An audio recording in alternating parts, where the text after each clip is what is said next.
살아계신 하나님, 우리에게 좋은 날을 주셔서, 복된 날을 주셔서 하나님 앞에 예배드리게 하시니 감사합니다. 이 예배가 하나님께 거룩하게 올려지게 하소서. 우리는 거룩하지 못한 것이 너무나 많사오니 예수의 보혈로 우리를 씻어주시고 가려주셔서 담대하게 지성소로 나아가는 예배가 되게 하옵소서. 예배를 우리가 신령과 진정으로 드릴 때 우리 안에 욕심과 죄악된 것들은 다 비워내고 그 비워진 자리를 주님의 살아계신 진리와 은혜로 채워 주시옵소서. 여전히 코로나의 상황 가운데 우리는 예배당에 모이는 것이 어렵고 예배당에서 또한 영상으로 예배 드립니다. 어디에 있든지 마가의 다락방에 임하셨던 그 오순절 성령의 역사가 우리 가운데 오늘 이 시간 동일하게 역사하여 주셔서 우리가 온전하게 주님을 예배하며 예배 가운데 힘을 얻는 시간 되게 하여 주옵소서. 예수님의 이름으로 기도합니다. 아멘. 우리 자리에서 일어나셔서 찬송가 419장 찬송으로 오늘 예배 하나님께 드리겠습니다. 이 예배의 시간이 주의 날개 아래 참된 안식을 얻는 시간 되기를 우리 사모하며 찬송의 고백 주님께 올려드리겠습니다. 주 날개 밑 내가 편안히 쉬네. 밤 깊고 비바람 불어쳐도 아버지께서 날 지켜주시니 거기서 편안히 쉬리로다. 주 날개 밑 평안하다. 그 사랑 끊을 자 위뇨. 주 날개 밑 내 쉬는 영혼 영원히 거기서 살리. 주 날개 밑 나의 피난처 되니 거기서 쉬기를 원하노라. 세상이 나를 위로치 못하나 거기서 평화를 누리리라.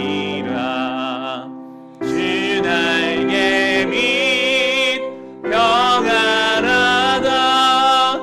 그 사랑 끊을 자 위뇨.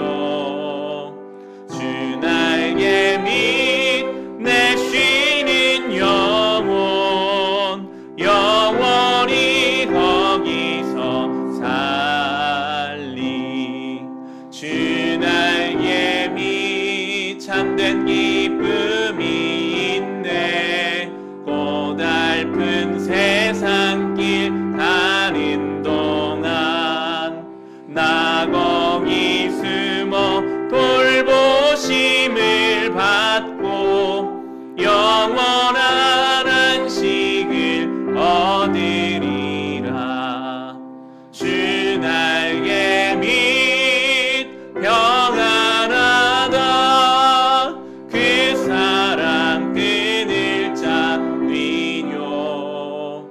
주 날개 밑 내 쉬는 영혼 영원히 거기서 살리. 아멘. 나는 전능하신 아버지 하나님 천지의 창조주를 믿습니다.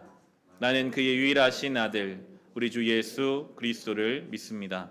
그는 성령으로 잉태되어 동정녀 마리아에게서 나시고 본디오 빌라도에게 고난을 받아 십자가에 못 박혀 죽으시고 장사된 지 사흘 만에 죽은 자 가운데서 다시 살아나셨으며 하늘에 오르시어 전능하신 아버지 하나님 우편에 앉아 계시다가 거기로부터 살아있는 자와 죽은 자를 심판하러 오십니다.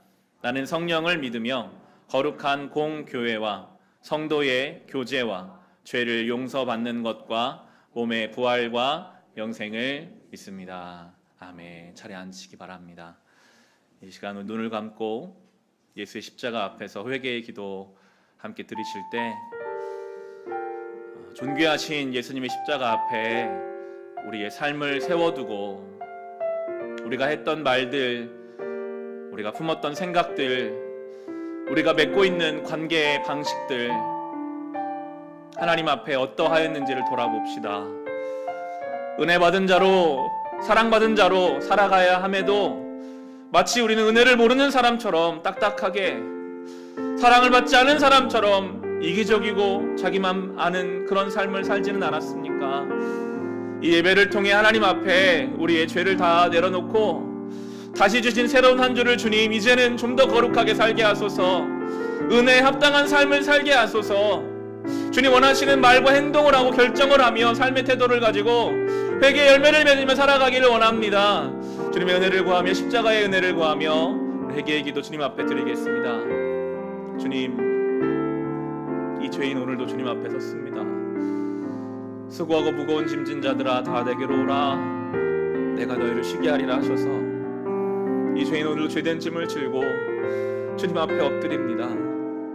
매주일 같은 기도를 드리지만 예수의 십자가, 그 거룩하신 주님의 존전 앞에 나아가면 얼마나 나의 존재가 부끄럽고 여전히 주님 앞에 해결하지 못한 죄의 문제와 모습들 속에 우리가 매일 수밖에 없는지요.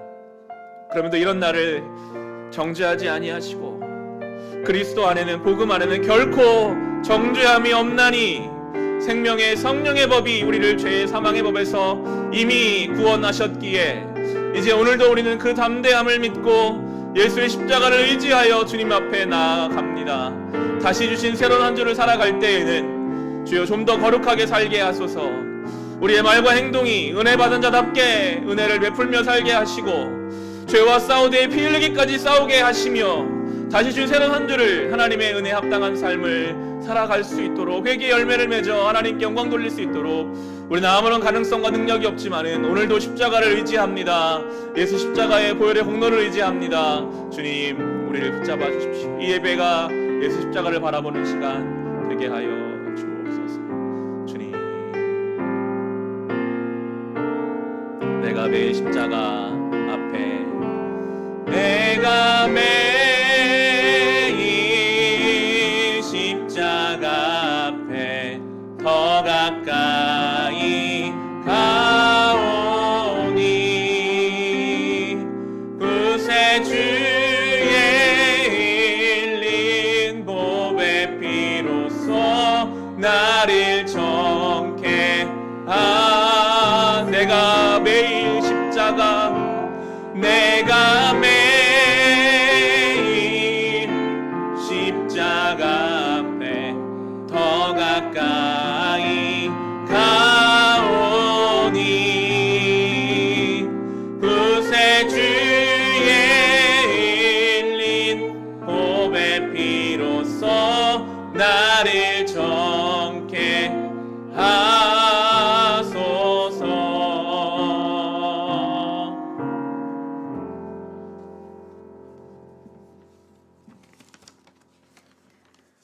사랑의 하나님, 복된 주일 예배의 자리에 불러주시고 주님을 바라보며 사순절을 보내게 하시니 감사합니다. 우리를 사랑하사 이 땅에 오신 하나님, 오직 주님께만 찬양과 경배를 올려드립니다. 길 잃은 양처럼 헤매던 우리, 세상 분주함에 주님을 놓쳐버렸던 저희들, 이 시간 만나주시고 주님의 음성을 듣기를 원합니다. 저희들 욕심과 죄와 자기 사랑에 빠져 주님을 외면했지만 주님은 여전히 저희를 찾으시며 만나주시고 저희를 기뻐하시는 줄 믿습니다. 여전히 코로나로 모이기 어려운 상황, 어려운 가운데 있지만 이렇게 새봄을 맞게 하십니다. 특별히 잃은 영혼을 찾아 나선 선교사님들과 사역자들, 또 어려운 형편 가운데 주님을 간절히 부르는 분들의 기도에 주님 응답해 주시기를 원합니다. 주님이 먼저 우리를 사랑하신 것 같이 우리도 그 사랑의 자리에 나갈 수 있도록 말씀을 주시고 주님의 능력을 힘입게 하여 주시옵소서. 우리들의 삶은 선택과 결정 앞에서 주님의 뜻을 묻고 단 한마디의 말씀이라도 기억하며 예수님이 기뻐하실 일을 따르며 덕을 세우며 소통하며 선함을 드러낼 수 있는 지혜와 용기를 허락해 주소서. 주님께 받은 그 사랑과 은혜를 생각하며 생활 속에서 겨자씨 한 알만큼씩이라도 사랑을 실천할 믿음과 결단력과 모험을 통해 주님이 함께 하심을 알게 하옵소서. 미움과 분열로 하나 되지 못하고 이런저런 이유를 대며 하나님을 마음에 두기 싫어하는 우리가 변화를 받고 우리를 바라보시는 하나님 앞에서 살게 하소서.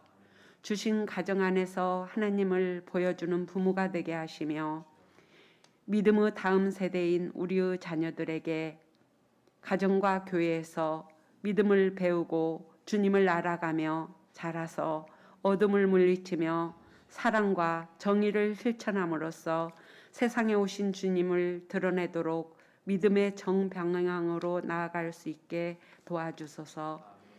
이 시간 말씀을 전하시는 목사님 성령 충만케 하시고 또 말씀으로 먼저 만나주셔서 우리들의 영적 근육을 길러내게 하사 한 말씀 한 문장을 붙잡고 우리가 세상으로 나갈 때 하나님 나라의 참된 일꾼들로 세상 속에서 하나님 나라를 세워갈 수 있게 도와주소서.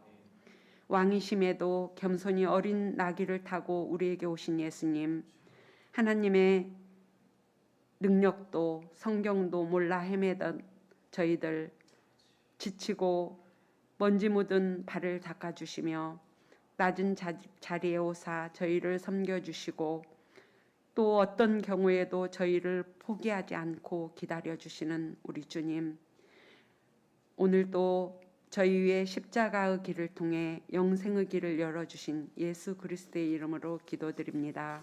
아멘.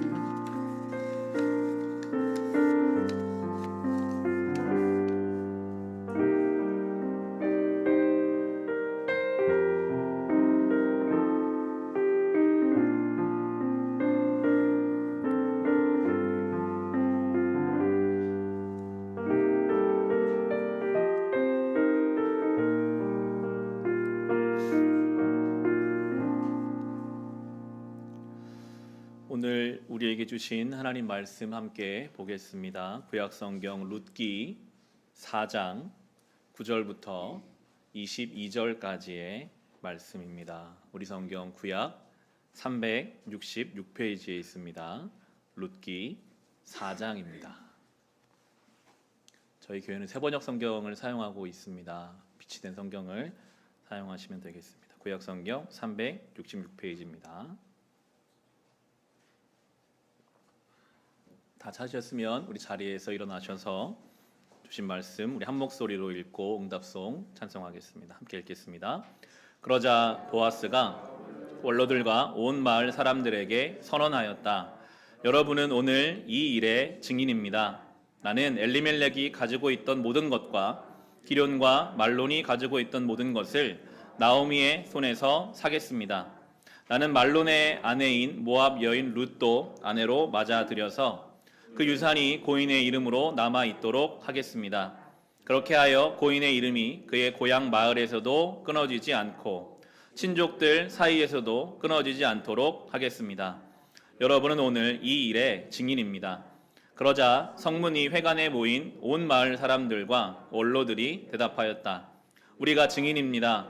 주님께서 그대의 집안으로 들어가는 그 여인을, 이스라엘 집안을 일으킨 두 여인 곧 라헬과 레아처럼 되게 해주시기를 빕니다. 에브랏 가문에서 그대가 번성하고 또한 베들레헴에서 이름을 떨치기를 빕니다. 주님께서 그 젊은 부인을 통하여 그대에게 자손을 주셔서 그대의 집안이 다말과 유다 사이에서 태어난 아들 베레스의 집안처럼 되게 하시기를 빕니다. 보아스는 룻을 아내로 맞이하였다. 그 여인이 자기 아내가 되자 그는 그 여인과 동침하였다. 주님께서 그 여인을 보살피시니 그가 임신하여 아들을 낳았다. 그러자 이웃 여인들이 나오미에게 말하였다. 주님께 찬양을 드립니다. 주님께서는 오늘 이 집에 자손을 주셨 대가 끊어지지 않게 하셨습니다. 그의 이름이 이스라엘에서 늘 길이어지기를 바랍니다. 시어머니를 사랑하는 며느리, 아들 7보다도 더 나은 며느리가 아기를 낳아 주었으니 그 아기가 그대에게 생기를 되찾아 줄 것이며 늙음하게 그대를 돌보아 줄 것입니다. 나오미가 그 아기를 받아 자기 품에 안고 어머니 노릇을 하였다. 이웃 여인들이 그 아이에게 이름을 지어주면서 나오미가 아들을 보았다 하고 환호하였다. 그들은 그 아기의 이름을 오벳이라고 하였다. 그가 바로 이새의 아버지요 다윗의 할아버지이다. 다음은 베레스의 계보이다. 베레스는 헤스론을 낳고 헤스론은 람을 낳고 람은 아미나답을 낳고 아미나답은 나손을 낳고 나손은 살몬을 낳고 살몬은 보아스를 낳고 보아스는 오벳을 낳고 오벳은 이새를 낳고 이새는 다윗을 낳았다. 아멘.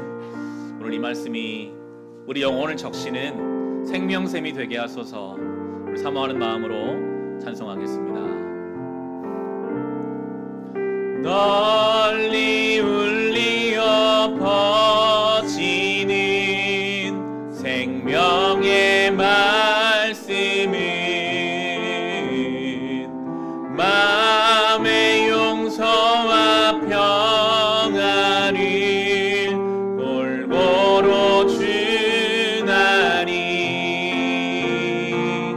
다만 예수 말씀 듣고 복을 받네. 아름답고 귀한 말씀 생명샘이로다. 아름답고 귀한 말씀 생명샘이로다.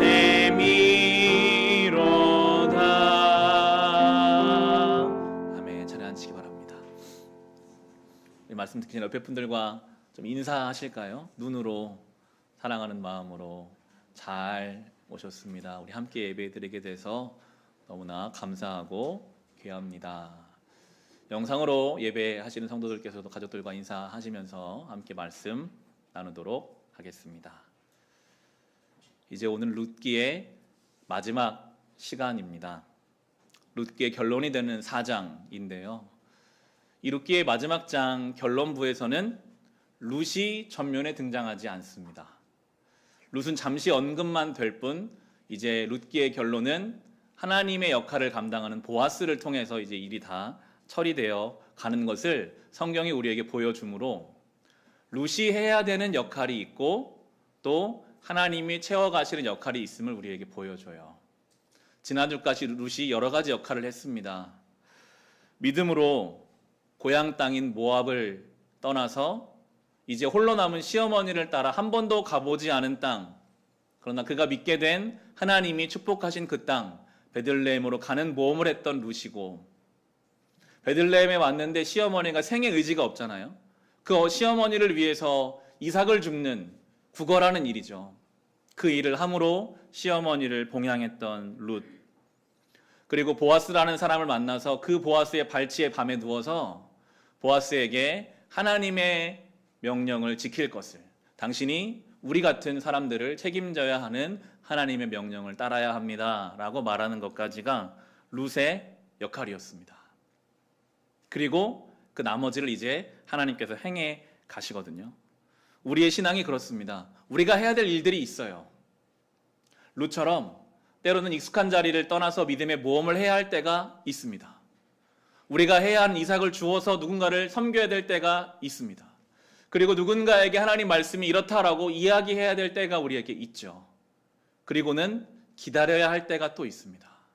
우리가 할 일을 하고는 하나님이 하실 일들을 기다리는 것, 하나님의 때를 소망하며 바라는 것. 우리의 신앙은 그렇게 두 가지로 이루어져 있더라고요. 우리가 할 수 있는 일들을 하고 나머지는 하나님께 맡기고 기다리는 것. 우리의 삶에서, 우리의 인생에서 우리가 할 수 있는 것들이 있지만 하나님의 관점에서 보면요, 우리가 할 수 있는 믿음의 순종과 역할들은 겨자씨처럼 작고요, 하나님이 우리의 삶에서 감당하시는 일은 산을 옮기는 것처럼 크더라고요. 성경이 그것을 우리에게 룻기를 통해 말씀하고 계십니다. 저는 3월이 시작되면서 저희 아이들을 어린이집에 이제 2주째 지금 보내고 있습니다. 처음에 30분 시작했던 어린이집 아이들의 생활이 이제 3시간까지 늘었어요. 2주 동안 아이들을 이제 보내다 보니까 이제 이 아이들도 아침에 옷을 입히고 하면 이제 알아요. 어린이집을 간다는 것을 압니다. 쌍둥이고 1분 차이로 태어난 두 아이들인데도 저희 아들인 믿음이는 굉장히 어린이집을 좋아해요. 어린이집 앞에 가면 부모를 갑자기 쳐다보지도 않고 선생님을 향해서 막 뛰어가는 날도 있었습니다. 즐겁게 그 안에서 활동을 하더라고요. 선생님이 믿음이는 적응왕이다 라고 말씀하실 정도로. 그런데 한편으로는 마음에 저 아이가 괜찮은가 하는 생각도 들더라고요. 당연히 부모를 떨어지면 울어야 하고 뭔가 아쉬움이 있어야 하는데 그렇지 않은 아이를 보면서 혹시 뭔가 그 아이가 마음에 잘못된 부분이 있는 것은 아닌가 하는 생각을 하기도 하고요. 저희 딸은 집에서 양말 신길 때부터 웁니다. 가기 싫어서 양말 안 신겠다고 울고, 어린이집이 보이면 막 통곡을 합니다. 들어가기 싫다고. 그럼 그 아이를 떼어놓고 이제 3시간을 보내면서 여러 생각을 하죠. 그 아이들이 3시간 동안 어떻게 보낼까? 부모 없이 어떤 시간을 보낼까? 아이들을 데리고 오면 이제 그날 선생님이 한 아이당 사진 3장과 자세하게 그 일과를 적어서 알림장으로 보내주세요. 핸드폰으로 확인할 수 있거든요. 그럼 매일 저는 이제 그 알림장을 기다립니다. 오늘은 이 아이가 어떻게 보냈을까? 제가 너무나 사랑하는 자녀이지만 내 손을 떠나면 그 다음에는 할 수 있는 것이 없어요. 그리고는 주님께 맡겨야 돼요. 우리의 삶이 그렇습니다. 아무리 내 인생이고 내 자녀고 내 건강이지만 우리가 할 수 있는 일들을 하고 나머지는 하나님께 믿음으로 맡기는 게 우리의 신앙입니다. 모든 영역이 그렇습니다. 그것을 넘어가려고 하면 그게 교만이고, 하나님은요, 깨닫게 하세요. 너의 힘으로 할 수 없는 게 있어. 기다려야만 하는 것이 있어. 그걸 깨달을 때 진지한 신앙의 자세가 시작되더라고요. 아, 내가 내 인생이지만 내가 할 수 있는 정말 겨자씨처럼 작고 하나님께 맡기는 것이 더 많은 것이구나 하는 것을 우리가 깨달을 때, 그때 우리는 진지한 신앙의 길을 걸어가게 될 것이고, 룻기가 그것을 우리에게 잘 보여주고 있습니다. 룻은 할 수 있는 것을 했습니다. 이삭 줍는 일. 세상에서 돈이 되고 명예가 되는 일이 아니거든요. 어쩌면 다른 사람들에게 구걸해야 하고 눈치 봐야 하는 그러한 서글픈 일일 수도 있겠지만 그는 그 일을 했어요. 그리고 나머지를 주님께 맡겼습니다. 여러분 삶 속에 할 수 있는 일을 하십시오. 아무도 안 알아줘도 괜찮습니다. 여러분의 가족을 섬기는 그 일, 어떤 일을 하십시오. 그러면 그 일을 하고 나머지를 주님께 맡길 때 하나님 동일하게 우리 삶에서 역사해 주실 것입니다. 이제 4장에서 보아스가 오늘 성문 위 회관이라는 곳에 올라가서 이제 이 일들을, 그 감당의 일들을 이제 해결해 나가기 시작합니다. 성문 위 회관이라는 장소는 그 당시 유대 사회에 있어서는 공개적으로 어떤 법적인 일들을 하는 장소였습니다. 보아스가 할 일은 자기가 룻을 이제 책임져야 하는데 자기보다 더 가까운 친족이 있었거든요.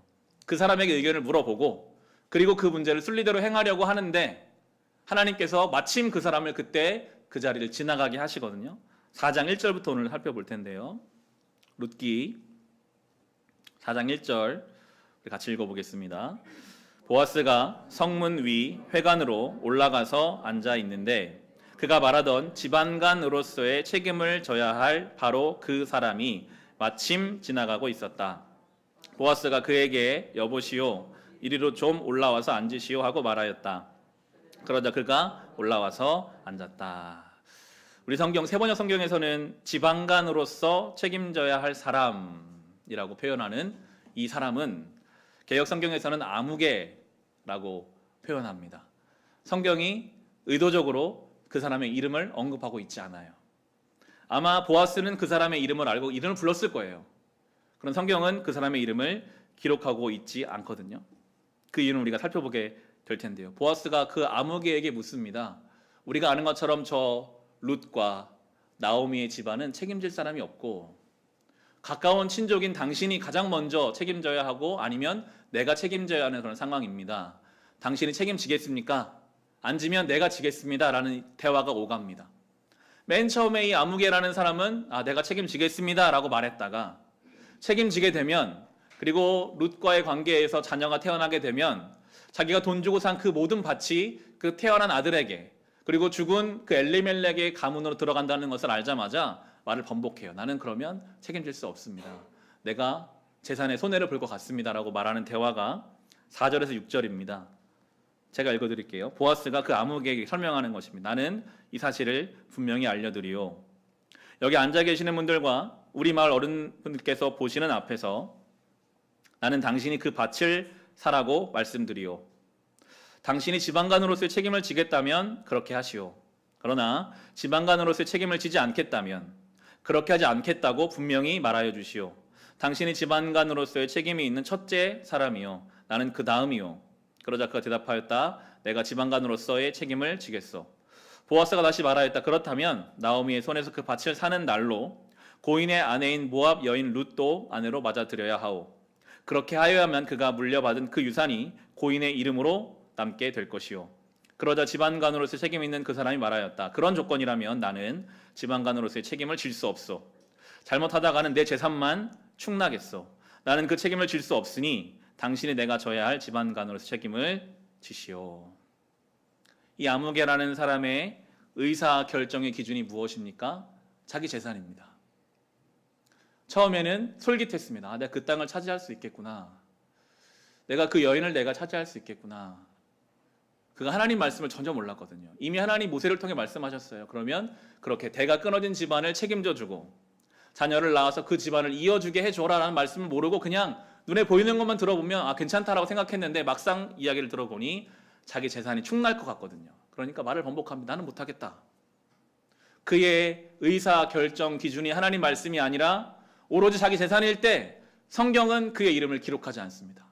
왜냐하면 그는 하나님 나라에 어울리는 사람이 아니거든요. 그는 하나님 나라에 속할 만한 사람이 아니기 때문입니다. 그는 혈통적으로 아브라함의 자손입니다. 그러나 하나님 말씀을 모르고 하나님 능력을 모르고 오직 자기의 재산에 의해서 결정하는 그런 인생이라면 하나님 나라에 속한 사람이 아니고, 룻 같은 사람은 모압 여인, 아브라함의 혈통이 아니지만 그가 믿음으로 모험을 하고 순종을 했을 때 그의 이름을 하나님이 기억하시고 예수님의 계보에 넣어주는 것을 우리에게 보여주고 있습니다.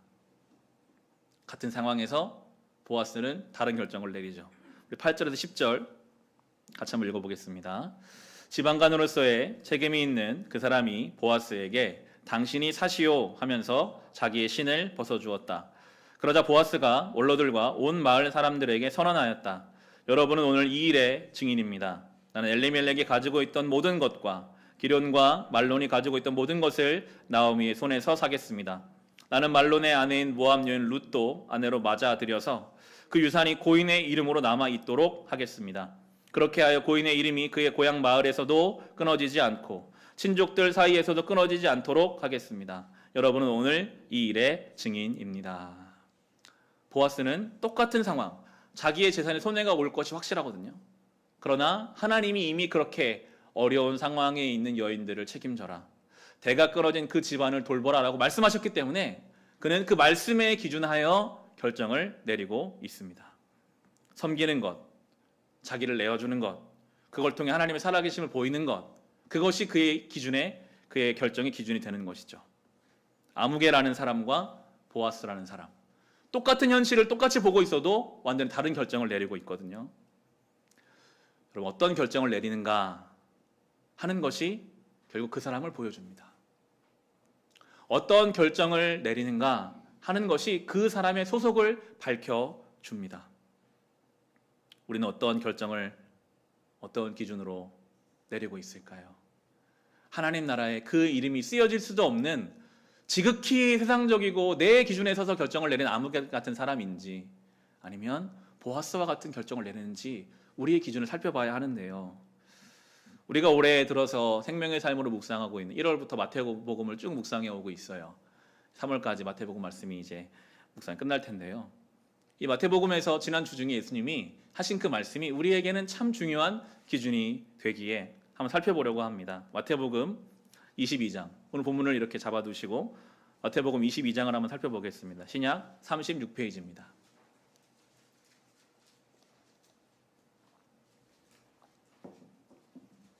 우리가 가져야 할 신앙의 기준, 의사결정의 기준을 예수님이 말씀하셨는데, 마태복음 22장 23절에 보시면 사두개파와 예수님과의 대화가 나옵니다.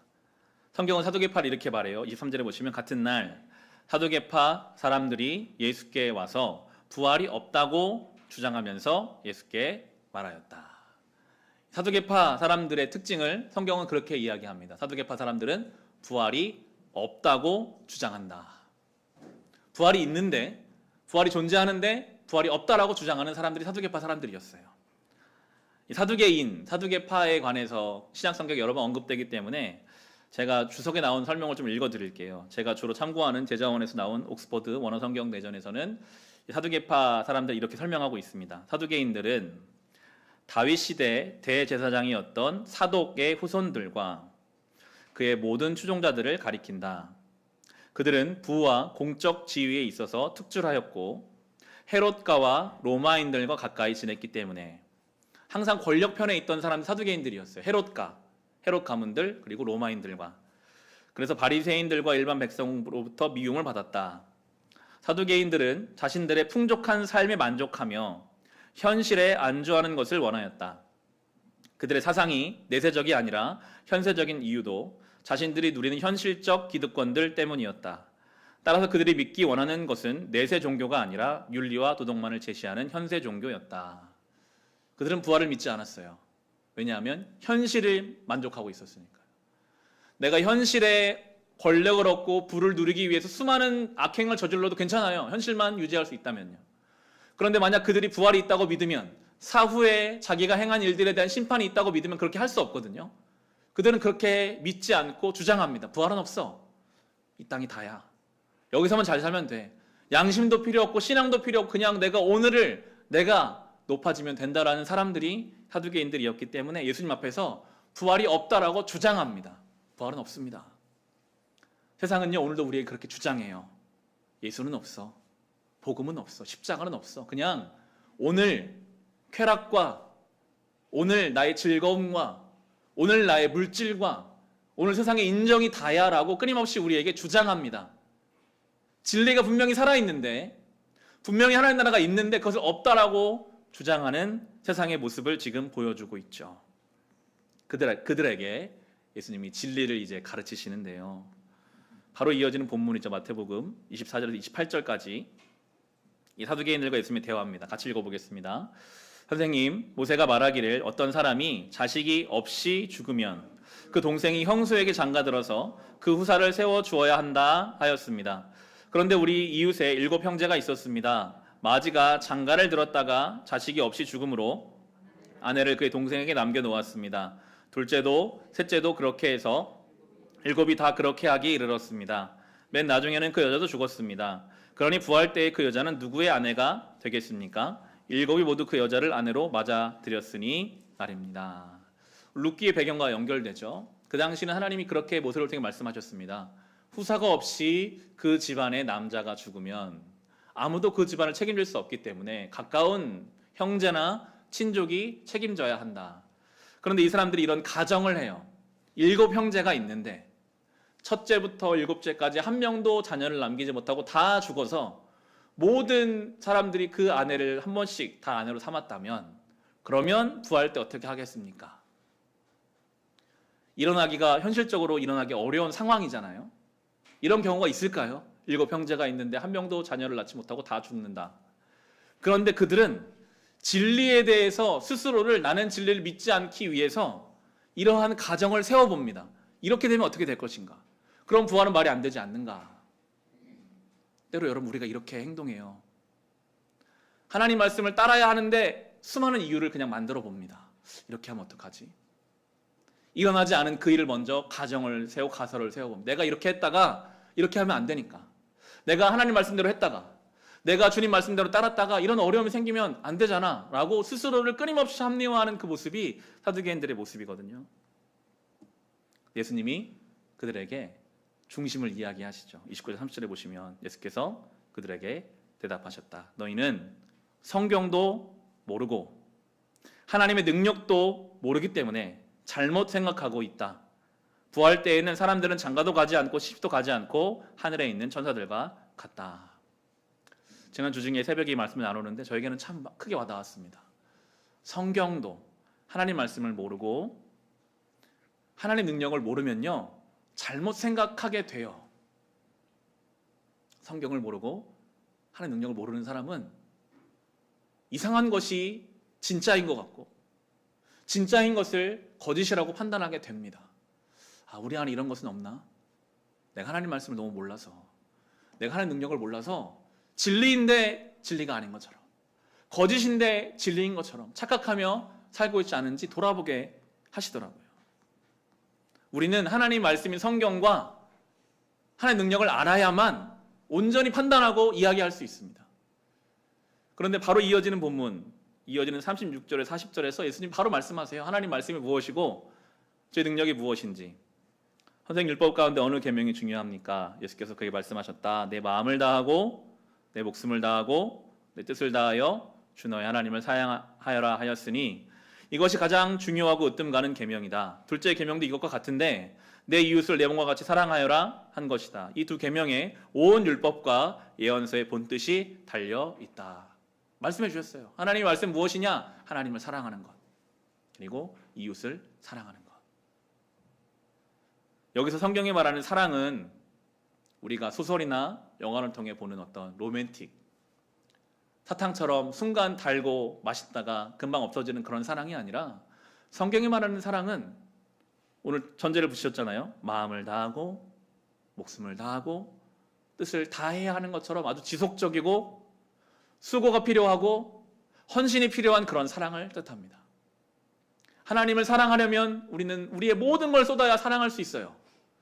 그리고 내 가족과 내 주변 사람들을 지속적으로 사랑하려면 그런 게 필요하죠. 그래서 굉장히 부담스럽습니다. 그렇기 때문에 룻기에서 아까 나온 그 아무개라는 사람은 포기했어요. 나는 그렇게 못하겠다.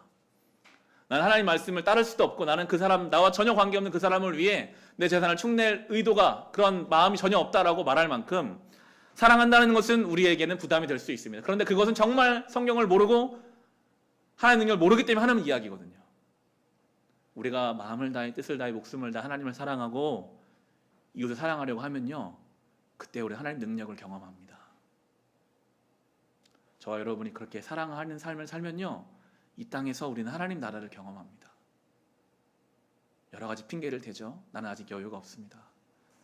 내가 아직 그렇게 사랑할 만한 사랑이 없습니다. 다 핑계예요. 하나님 말씀하셨거든요.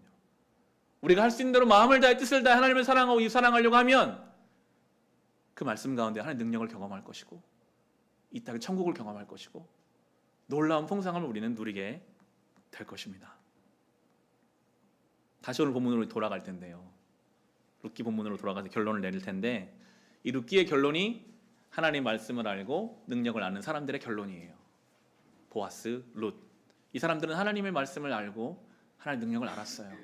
그래서 그 길을 갔어요. 그랬더니 이런 결론이 이제 나오기 시작하죠. 13절입니다. 보아스는 룻을 아내로 맞이하였다. 그 여인이 자기 아내가 되자 그는 그 여인과 동침하였다. 주님께서 그 여인을 보살피시니 그가 임신하여 아들을 낳았다. 룻기 1장을 기억하십니까? 룻기 1장의 룻기의 시작은 상실의 이야기였습니다. 죽음의 이야기였습니다. 남편이 죽고 아들들이 죽고 좌절하고 낙심하는 이 룻기의 1장이 4장이 되니까 다시 생명이 시작돼요. 비어있던 것을 하나님이 채워가세요. 나오미가 베들레헴에 돌아왔을 때 수군수군 되던 사람들이 이제 나오미와 룻을 통해 하나님을 찬송합니다. 14절에서 16절인데요. 같이 읽어보겠습니다. 그러자 이웃 여인들이 나오미에게 말하였다. 주님께 찬양을 드립니다. 주님께서는 오늘 이 집에 자손을 주셔서 대가 끊어지지 않게 하셨습니다. 그의 이름이 이스라엘에서 늘 기리어지기를 바랍니다. 시어머니를 사랑하는 며느리, 아들 7보다도 더 나은 며느리가 아기를 낳아 주었으니 그 아기가 그대에게 생기를 되찾아 줄 것이며 늙음하게 그대를 돌보아 줄 것입니다. 나오미가 그 아기를 받아 자기 품에 안고 어머니 노릇을 하였다. 여러분, 이것이 복음의 역사거든요. 죽음의 인생인 줄 알고 상실의 인생인 줄 알고 나는 더 이상 나오미 기쁨이 아니라 나는 마라 괴로움의 인생입니다 했더니 나오미의 인생을 사람들이 다 수근수근 대던, 도대체 어떤 죄를 지었길래 저런 저주를 받았는가 말했던 그 나오미의 인생이 이제 하나님의 은혜 안에서 하나님을 찬양하는 인생이 되고 채워져가는, 새롭게 생기를 얻는 인생이 됩니다. 사람들이 룻을 처음에 봤을 때 모압 여인이라고, 이방인이라고 사람 취급 안 했어요. 근데 지금 7 아들보다 더 나은 며느리. 그의 그 순종과 그의 그 순전함 때문에 하나님을 찬양하는 인생으로 바꾸어 주셨습니다. 이게 복음이고 십자가거든요. 십자가와 복음은 죽음을 생명으로 바꿉니다. 상실과 무너진 것을 다시 채워주시고 회복하십니다. 수치와 모욕이 영광이 됩니다. 이게 주님의 역사죠. 우리가 사모해야 할 복음의 능력입니다. 마라의 괴로움의 인생을 다시 나오미 기쁨의 인생으로 바꾸어주고 계십니다. 이렇게 태어난 아들 오벳, 이 오벳은 그 당시 제도상으로는 보아스의 아들이 아니라 죽은 말론의 아들로 엘리멜렉의 대를 이어가야 하는 사람이죠. 그런데 오늘 설교의 제목이기도 하고 오늘 본문의 결론이기도 한 보아스가 오벳을 낳았다라고 하나님은 보고 계세요. 분명히 보아스의 아들이 아니거든요. 그런데 하나님은 보아스의 아들로 보시거든요. 21절 22절입니다. 살몬은 보아스를 낳고 보아스는 오벳을 낳고 오벳은 이새를 낳고 이새는 다윗을 낳았다. 엄밀하게 말하면 룻이 낳았죠. 그렇지만 보아스가 낳았다. 보아스가 하나님 말씀을 알고 내가 손해보더라도 저 집안을 책임지는 것이 하나님 말씀인 것을 알고 그래 하나님 능력을 알고 내가 그렇게 살면 하나님 나의 삶을 이끌어 가신다. 그 순종으로 인해서 오벳을 낳았다고 보세요. 세상 사람들이 다 뭐라고 해도 제도가 뭐라고 해도 우리가 오늘도 믿음으로 살면 하나님은 그것을 보시거든요. 마태복음 1장 5절도 똑같이 계보가 나옵니다. 예수님의 계보에 이렇게 나와요. 살몬은 라합에게서 보아스를 낳고 보아스는 룻에게서 오벳을 낳고 오벳은 이새를 낳고 이 보아스의 삶이 예수 그리스도의 오심을 준비하는 삶이 되거든요. 이것이 바로 성도의 삶입니다.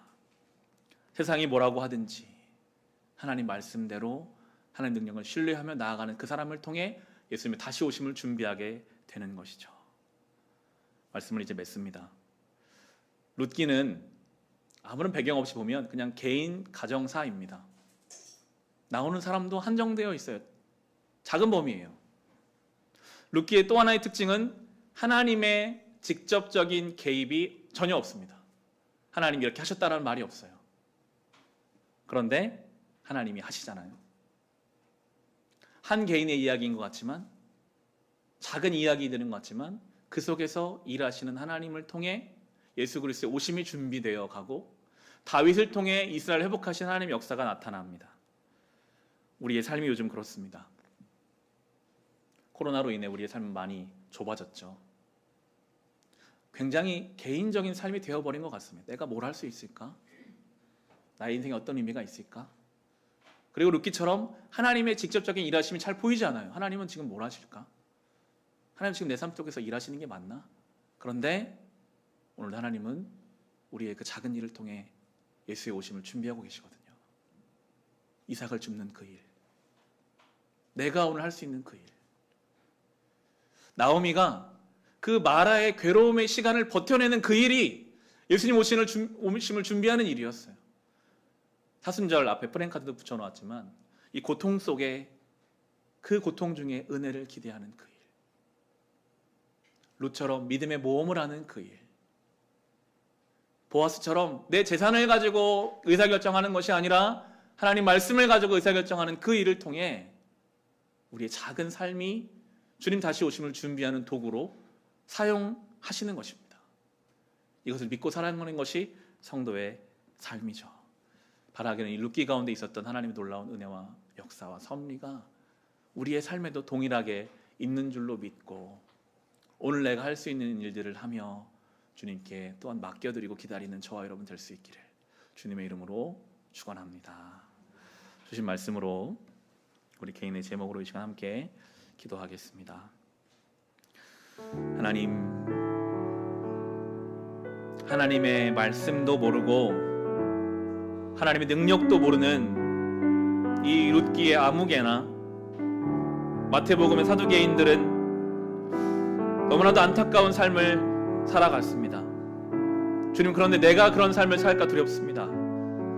하나님의 말씀을 모르는 사람처럼, 하나님 능력을 전혀 모르는 사람처럼 잘못 생각하고 잘못 결정한 어리석은 인생 되지 않게 하시고 하나님을 사랑하고 이웃을 사랑하라, 이 하나님 말씀을 알고 그 사랑이 힘들고 수고스럽지만 어렵지만 자기를 내어주어야 하고 때로는 손해볼 수 있고 늦게 갈 수 있지만 그러나 그 가운데 하나님의 능력이 있는 줄로 알고 우리가 그 길을 갈 때 그곳에서 하나님 나라를 경험하고 하나님의 풍성함을 우리 경험할 것입니다. 그것이 성도의 삶이요 교회의 삶인 것을 오늘 이 말씀으로 가르쳐 주시니 감사합니다. 주님, 오늘도 우리가 이 길을 가겠습니까? 마음을 다하여 뜻을 다하여 목숨을 다하여 하나님을 사랑하는 그 일, 아버지가 이 길을 가겠습니다. 주님, 우리를 사용하여 주옵소서. 우리의 개인적인 이 가정사 너무나 좁은 범위에서 우리 살아가는 것만 같고 과연 나의 삶을 통해 무슨 일이 일어날까 그런 의문도 들지만은 오늘 하나님 우리 삶 가운데 역사하고 계십니다. 일하고 계십니다. 보이지 않아도 주님은 오늘 우리의 삶 전체를 이끌어 가십니다. 그 하나님을 믿고 오늘 내가 할 수 있는 그 일을 믿음으로 감당하며 나머지는 주님께 맡겨드리는 그 삶으로 주여 우리도 이롭게 역사하신 동일한 하나님의 역사가 오늘 우리를 통해 다시 오실 주님의 구원 역사로 이어져 간다는 것을 깨닫게 하시고 그런 교회 되게 하시고 그런 성도의 신앙이 되게 하여 주시옵소서. 주여, 주여, 아버지, 우리 안에 이 보아스와 같은 마음으로, 룻과 같은 마음으로 하나님을 사랑, 이웃 사랑하는 그 마음으로 하나님의 능력을 경험하고 하나님의 말씀을 아는 사로 살아갈 수 있도록 도와주옵소서. 한 가지 더 기도하실 때 동역하는 선교지와 구제하는 기관과 아이들을 위해 이 시간 기도합시다. 선교지를 불러드립니다. 베트남의 조계진 선교사님, 필리핀의 심재규 선교사님, 김종필 선교사님, 인도의 김경미 선교사님, 임현필 선교사님, 캄보디아 엄갈렙 선교사님, 일본의 이성원 선교사님, 중동 사역하는 SWM 선교회, 러시아 이산지 선교사님, 미 전도 종교 사역하는 박태수 선교사님, 세종의 고려대 홍익대 사역하는 CCC, 텍사스 유학생 사역 김영수 간사님, 서울 CCC의 이현균 간사님, 서울대 SFC 민영훈 간사님, 서울지역 SFC, 대만의 조아영 선교사님, 문기철 선교사님, 감비아의 김형진 선교사님, 우간다 여지연 선교사님, 전주 옛설문교회 김영빈 목사님, 시흥 함께 걷는 교회 김순기 목사님 위해서 기도해 주시고 월드비전을 통해 돕는 20명의 아이들, 세종 영명보육원의 아이들, 대전 홀트 아침들의 미혼모자 가정들, 북악면의 지역언어센터 아이들을 위해서 그 이름 불러가며 함께 기도하겠습니다. 하나님, 오늘도 아무도 알아주지 않아도 이삭을 줍는 그 마음으로 하나님 보내신 그곳에서 주를 위해 헌신하고 수고하는 많은 사역자들이 있습니다. 베트남에서, 필리핀에서, 인도에서, 캄보디아에서, 일본에서, 중동에서, 러시아에서 복음이 전해지지 않은 곳곳에서, 세종의 고려대, 홍익대에서, 텍사스에서, 서울에서, 서울대에서, 대만에서, 감비아에서, 우간다에서, 전주에서, 시흥에서 이 맡겨진 복음의 사역 감당하는 모든 사역자들, 그 가정, 그 사역 위에 하나님의 은혜를 더하여 주옵소서. 월드비전을 통해 돕는 아이들, 영명보육원의 아이들, 홀트 아침들의 미혼모자 가정들, 북악면의 아이들을 돌보시되 상처와 아픔이 있다면 주님 싸매어 주시고 그들의 어둠 가운데 주의 빛을 비추사 건강한 마음을 가지고 영혼을 가지고 자라나게 하시옵소서. 주여, 그들을 위로하시고 그들의 힘이 되어 주시고 그들의 피할 바위가 그들의 자라날 반석이 되어 주옵소서. 우리 교회에 맡겨진 구제와 선교의 사명 감당하기를 원하오니 우리를 통해 주의 일을 이 땅에 드러내옵소서. 보아스처럼 아버지, 우리가 그 일 감당하게 하소서. 부족하지만 우리를 통해 하나님의 역사가 이 땅에 나타나게 하여 주옵소서. 예수님의 이름으로 기도합니다. 아멘. 우리 자리에서 일어나셔서 찬송을 마치겠습니다.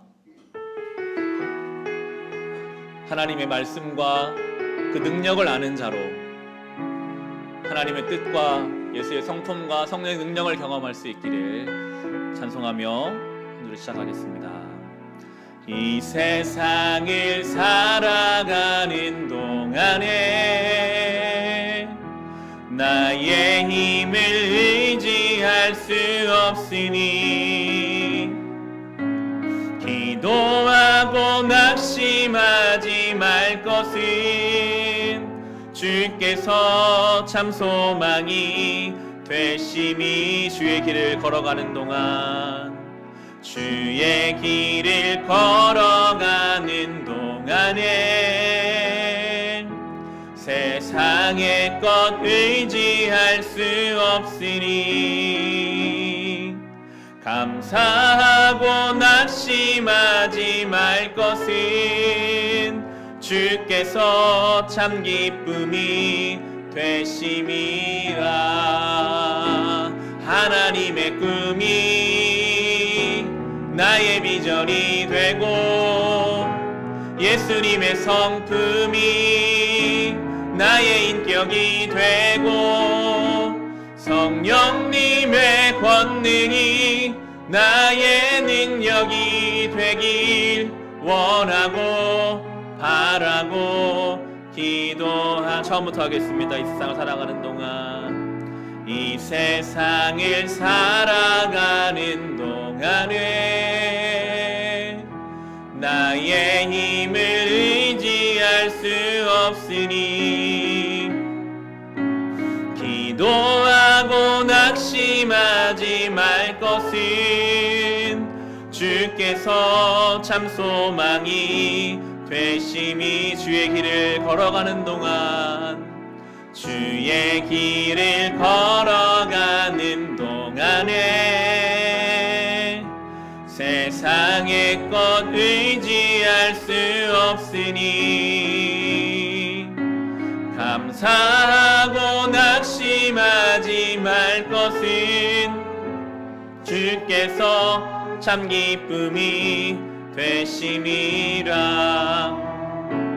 하나님의 꿈이 나의 비전이 되고 예수님의 성품이 나의 인격이 되고 성령님의 권능이 나의 능력이 되길 원하고 바라고 하나님의 꿈이 나의 비전이 되고 하나님의 꿈이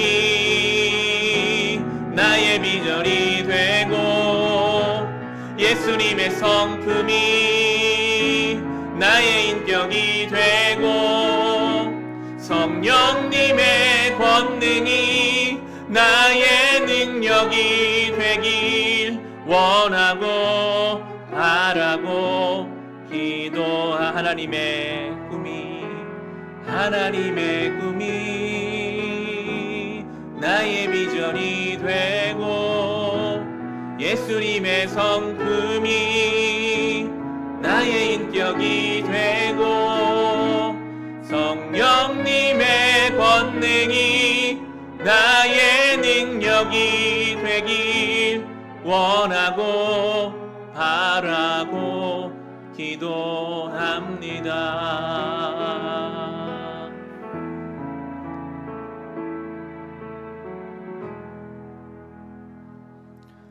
하나님 아버지, 하나님 말씀도 모르고 하나님 능력도 몰라서 잘못 생각했던 사두개인들, 룻기의 아무개처럼 주님, 그렇게 어떤 의사결정 앞에서 하나님을 모르는 인생으로 살지 않게 하소서. 우리의 삶의 순간순간 하나님 말씀을 알고 하나님을 사랑하고 이웃을 사랑하라는 그 말씀에 따라서 그대로 살 때 하나님의 능력을 경험할 수 있다는 그 믿음을 가지고 믿음의 모험을 하며 사랑으로 섬기며 주를 위해 헌신하는, 그래 이 땅에서 하나님 나라를 경험할 수 있는 그 복을 우리들에게 허락하여 주시옵소서. 오늘 예배드리며 하나님 은혜 감사해서 귀한 예물 구별하여 주님 앞에 올려드립니다. 우리가 드린 모든 것 주님 기뻐 받아 주옵소서. 지금은 우리 주 예수 그리스도의 은혜와 하나님 우리 아버지의 크신 사랑하심과 성령님의 우리와 동행하심이 여기 모인 우리 모두 위에, 우리의 가정 위에, 우리의 교회 위에, 이 나라 이 민족 가운데 함께하여 주시기를 간절히 축원하옵나이다. 아멘.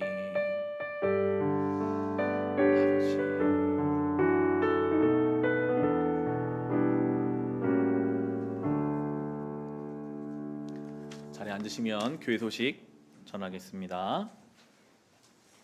지금 사순절 기간을 보내고 있습니다.